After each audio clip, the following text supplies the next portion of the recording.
us welcome the Honorable State Representative Valencia Stovall with a special announcement. Amen. Roll the video, please.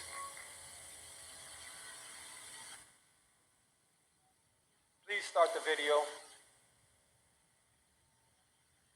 Last night, we reported on the expansion of Medicaid in North Carolina, one of a number of states once opposed to doing so. Medicaid has grown substantially over time. More than 90 million people now are on it. But the end of the pandemic is also leading to another big change with Medicaid. As many as 14 million people could lose Medicaid coverage in the months ahead. William Graham has the details. Before the pandemic, people had to re-enroll every year for Medicaid by submitting paperwork to prove that they were eligible.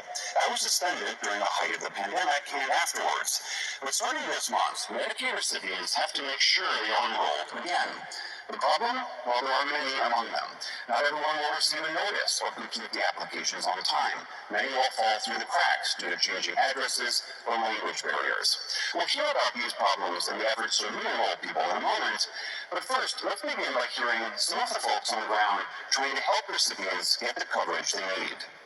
The thing is, there's not enough advocates to assist every person who's going to be unenrolled from Medicaid in our state. So what we're trying to do collectively in a coalition is to get as much information out into the community as we can to do that education.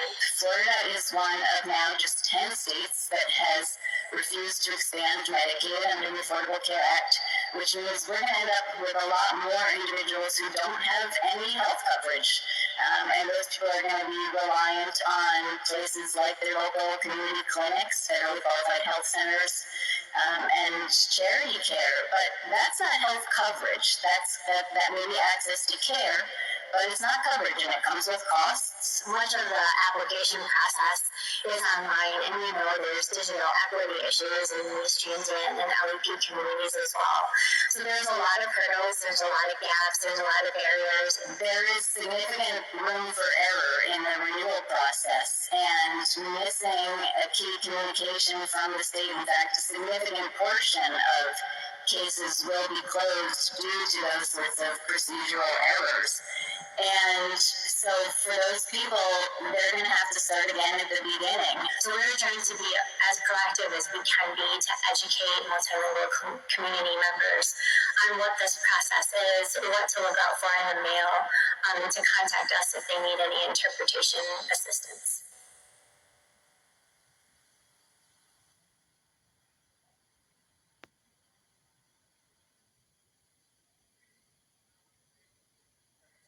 To Bishop Harper, under your leadership, we appreciate you.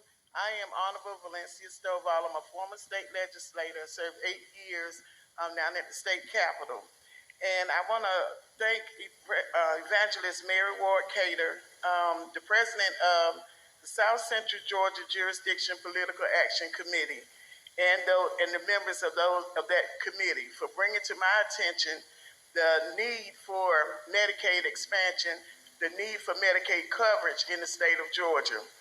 I don't know if you all know, but over 500,000 people lost their Medicaid coverage in Georgia.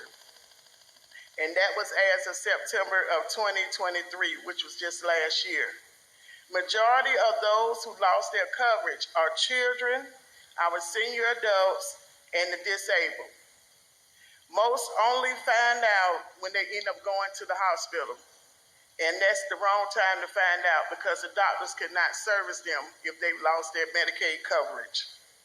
And this past Saturday, we were fortunate to be at Paradise Community Development Center, the gymnasium up under Bishop Fortson and Elder Paul Quentin Fortson. And we were able to bring out the state workers. We had DFACS workers. We had the Health and Human Services there. We had the Federal Center for Medicaid Services on, so we had the state and the federal there. We also had Georgia Stand Up, which is another organization working in the community. And we will have another event coming up on Saturday, March the 23rd. March the 23rd, mark your calendars. It's going to be here at Kelly Lake Church here from 11 a.m. to 1 p.m.